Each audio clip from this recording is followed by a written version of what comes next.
Hello, namaste, assalamu alaikum. Welcome to Converse. We give the latest news, and today we're going to talk about the T20 World Cup. The Super 12s have begun. The first week has been completed. I'm telling you, we sit in an interesting situation right now. Yes, I'm going to address all my points throughout this video. Let's start with Group 1. So in Group 1, we've got England and Australia leading the pack at the moment, right? Both of them registering 2 wins, right? Both of those teams look almost unbeatable. That's why the match tomorrow on Saturday is going to be a blast. It's going to be something that I'm waiting for. Hopefully, we'll see potentially which one of these two teams is the better team and might just win this year's World Cup. But let's start off with Australia. Now, this team, no one expected anything from them, right? Warm-up matches, they were great, but no one expected Australia to be so dominant. The match against South Africa, it looked like South Africa were quite out of their sorts, right? But the thing is that pitch was quite difficult to bat on. But Australia just murked their way to a victory, all right? And this is the shocking thing. It was Marcus Stoinis and Matthew Wade at the end coming and scoring and hitting boundaries, right? Which actually led them to the victory. Otherwise, they looked like they were going to struggle to get to that, what was it, 120, 119 total? And with the bowling, obviously, you know, you've got Zampa, Stark, Hazelwood, Pat Cummins. But the game all of them actually showed up in was the one against Sri Lanka, where Australia were clinical as anything. You wouldn't say that while I think it was the 8th over or 9th over where Sri Lanka were 78 for 1. And then Zampa and Stark, the dynamic duo of the leggy and the lefty, gets Sri Lanka to what? To 94 for 5 or something like that. I was like, whoa, that's surprising. Didn't expect this. Didn't expect such a brilliant fight back. But then obviously, as that match progressed, you realize, yeah, okay, Australia's probably going to win this. And they did. Australia won that game by 7 wickets with 3 overs remaining. David Warner and Aaron Finch came back into form. Goodness me, this was great to watch. I haven't seen Warner hit it so cleanly in a while. Yes, he was a bit streaky initially, but Warner, when he gets going, dude, he can go like a beast. So yeah, David Warner, absolutely ecstatic from an Australian perspective. Warner's kind of back, right? Finch scored runs. Maxwell didn't look the greatest, but Smith is getting runs. You got Stoinis hitting boundaries, which is exactly why he's in the side. In terms of the bowling, Stark's taking wickets. Zampa's being economical and taking wickets. Cummins as well. Hazelwood's being tight with his lines. That 5th bowling position might be an issue, and they'll have to see how they kind of spread the overs across those two. But honestly, I think Australia is looking deadly, right? Speaking of deadly, England, oh my goodness, England wiped the floor with West Indies. They got West Indies 55 all out, right? And in the second game, what was it? Bangladesh scored 120, 130 something, right? And I was like, yeah, England's going to win. And England absolutely walloped Bangladesh and West Indies. Also quickly want to mention England's bowlers have brilliant economies. Goodness me, look at that, right? Brilliant economies in this particular T20 World Cup so far. And England's going to be a tough team to beat. And thankfully, they're playing Australia tomorrow, so we'll see how that match goes. Moeen Ali picking up a couple of wickets, Tamal Mills, and then Adil Rashid comes in and picks up 4 for at an economy of like 0.5 or something like that. It was outrageous how good Adil Rashid bowled. But at the same time, you have to remember that West Indies' batting wasn't the greatest in that game. Neither was it the greatest in the game against South Africa, which was really, really surprising because I had West Indies as one of the top teams. But West Indies not performing great in the warm-up matches, not performing great against England, got smashed to smithereens. And then even against South Africa, a team that scraped to a very tight game against Australia, lost in the end. But the end result against West Indies was they won it very easily. They had 8 wickets in hand, right? You have Van der Dusen. You got Aiden freaking Markram, who is an absolute beast, all right, with the bat. And then he bowls now as well. I didn't really realize that he bowled so much, but he opened the bowling for South Africa. He's got his off spinners in, bowled a couple of overs. Yes, he was given an extra over, which he shouldn't have been. But all in all, I was so impressed with the way Aiden Markram's played, the way Van der Dusen's played as well. Yes, Van der Dusen's innings was a bit slow. He was just hanging in there. But the actual attack was taken by Mr. Aiden Markram. There was a bit of controversy with Quinton de Kock and stuff. But that aside, South Africa looked very, very good as well, right? South Africa, England is going to be a tough match. I don't know which direction I'm going to go in. Probably going to go England because England, like I said, looks almost unbeatable right now. England is fantastic. Jason Roy just smashed 61 of 30 odd deliveries against Bangladesh, where Everyone was like, oh, Jason Roy should be dropped. He should do this. Came in and smashed it all over the place. All right. And England's batting is just so stacked, right? Their bowling is really good, firing on all cylinders as well, right? It's hard to, for someone like Mark Wood, was genuinely 94, 95 miles an hour. He can't make the side in these conditions because Tamal Mills is doing great. Chris Jordan's doing great. Their spinners are doing well, right? It's great. England is looking great. And Australia, again, both of these sides look like potential qualifiers to the semis for me. South Africa, on the other hand, they've just lost one, but won the second one against the West Indies. They're going to have a tough time of it, but they could potentially go to the next stage as well. And last but not least, I want to mention the two teams that qualified from the round one. And it's Sri Lanka and Bangladesh. Both of them faced off against each other on Sunday, and it was a very good game.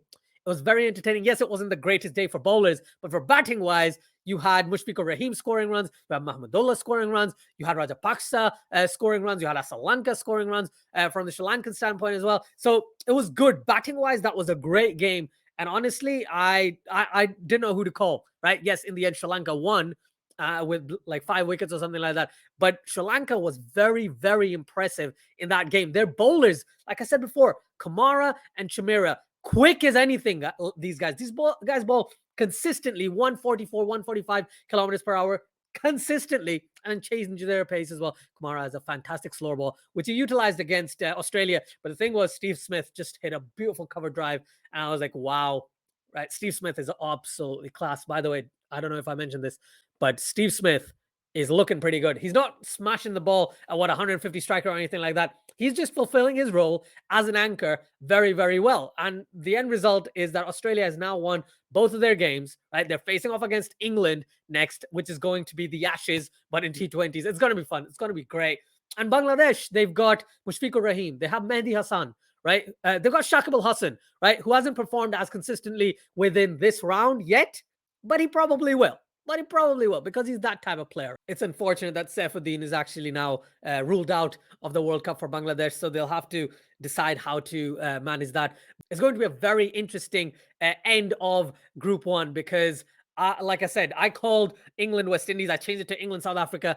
But you know what? Australia are looking pretty darn strong. And a gap that's being stretched by the English and the Aussies, right? West Indies I don't see West Indies qualifying anymore. All right, South Africa will have to bat brilliantly to get into the semis. West Indies have at least won one game against Bangladesh. Bangladesh is now technically they're out of the competition. They're not qualifying. There's no chance Bangladesh is qualifying now. But West Indies showed some grit. Nicholas Pooran finally scored some runs. And, you know, with the bowling, Joyson Holder coming into the team, he provided a lot of impetus with the bat and with the ball. So it was a great selection. So I think moving forward, yes, there's a lot of things that have to go West Indies' way. But end result, I think West Indies just might be able to make the semis. Unlikely. So let's just focus our attention to the top three in Group 1. It's got to be England, Australia, or South Africa who qualify to the semis. That's my personal take. And Bangladesh, like I said, they're completely out of it. They had some good performances. Can't argue that. Taskin Ahmed is a class bowler. This guy's bowling absolute bolts as well. Bowling close to 150 Ks on regular occasions. Very impressed with him. As I was in round 1, I am once again. Yes, they have to face against a lot of strong oppositions now. But all in all, I think Bangladesh are out. They just need to perform and, you know, save face, for lack of a better term, moving along in this T20 World Cup. Before I go into a lot of detail, I want to talk about Pakistan. Pakistan have won 3 out of 3. They have 6 points right now. Pakistan are sitting top Group 2, right, with 6 points. And they played the most number of games so far. They played 3 games, which is great, right? And no other team in Group 1 has played 3 games so far, which is just mind-boggling to me. But let's put that aside, right? So Pakistan has played 3 games. They've won all 3, right? The hardest one, surprise, surprise, was Afghanistan because both of these teams play in the UAE so much. And I can't believe I'm saying this, but in 2 games in a row now, we have seen Asif Ali win the match for Pakistan. 27 of 12 and now 25 of 7. This guy was brilliant, brutal, 4 sixes in and over to win Pakistan the game. That was outstanding. Honestly, Pakistan was so close. Like, Pakistan could not have won this game if Asif Ali wasn't there. There was no chance Pakistan could have won it. So yeah, Asif Ali, absolutely brilliant, this guy, in this particular game and the previous one. Honestly, he sealed it for Pakistan. If we move on to Group 2, where Pakistan did the unthinkable. They beat India in a World Cup match. And it was great scenes from a Pakistani perspective. I absolutely loved it. But end of the day, that's one game. Pakistan needed to win their next one as well. And they beat New Zealand, not convincingly, very Pakistanily, if you know what I mean. But in the end, they bowled well. They batted well. The middle order, actually, Shoaib Malik and Asif Ali. Yes, I must say, I don't give Asif Ali enough credit. But Asif Ali played really, really well to get Pakistan home, hitting 3 sixes in that particular innings and genuinely set the game up for Pakistan. Shoaib Malik, brilliant. That experience really counts. And then, like I said, Mohammad Rizwan, Babar Azam, they're just top class, and their top order is just great, right? Pakistani's top order is very, very good, and it's performing right now. So for that reason, I'm super glad about that. Now, next, I want to talk about Afghanistan. Is such a dangerous unit. They absolutely hammered Scotland, okay? They absolutely hammered Scotland. It was like, wow. This is like day and night games. I think Afghanistan is the only team that's won batting first. All the other matches, all the other day and night games, the team batting second wins. But Afghanistan scored, what, 190 or something? Their top four are absolutely horrific for bowling lineup. So honestly, they're great.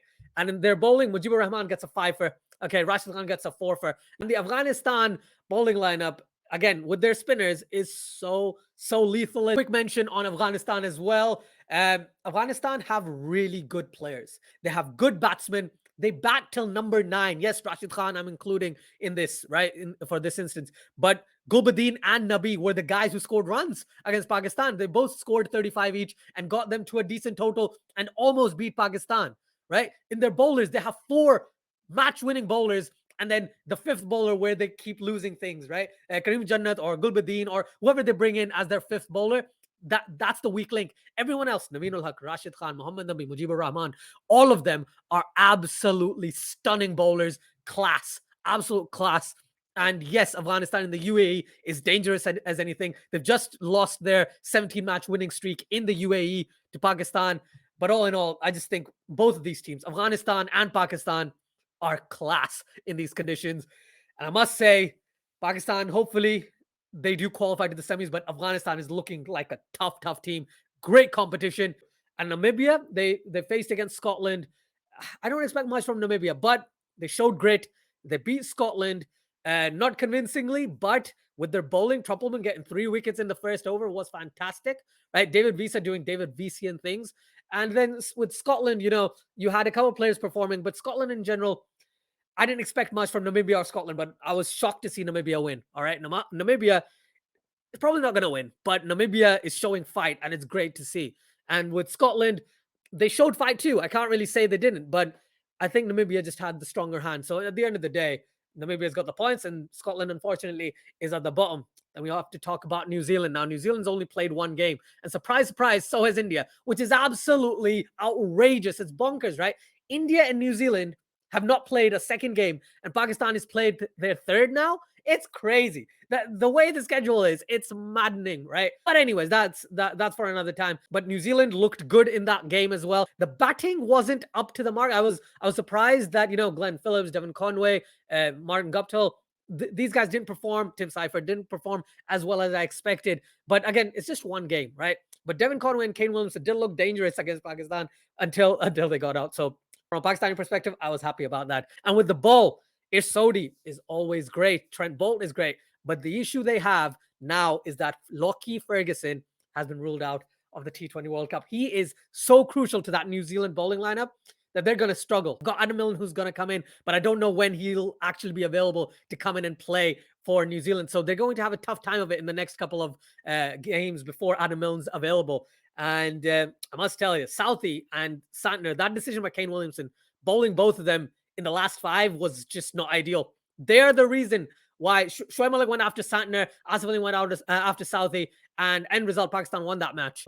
Yeah, New Zealand are looking good, but the loss of Lockie Ferguson would really hurt them. And last but not least, I want to talk about India. India lost to Pakistan for the first time. Not saying their side isn't good. Their side is absolutely fantastic. The 11 they selected makes sense. Makes sense why you select that 11. Maybe they could have rejigged some of the bowling in terms of, the bowling lineup.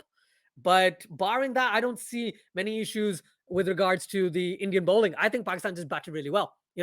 Bumrah maybe should have bowled a couple of overs earlier. Maybe Varun Chakravarti and Ravi Jadeja should have bowled in the power play a bit more, right? It's just the fact that after the eighth, ninth, or I think after the eighth, ninth over, dew started to settle in. And when dew starts to settle in, it's really, really difficult for bowlers, all right? The ball is slippery, and especially spinners. And because of that, the pitch became a lot easier to bat on, okay?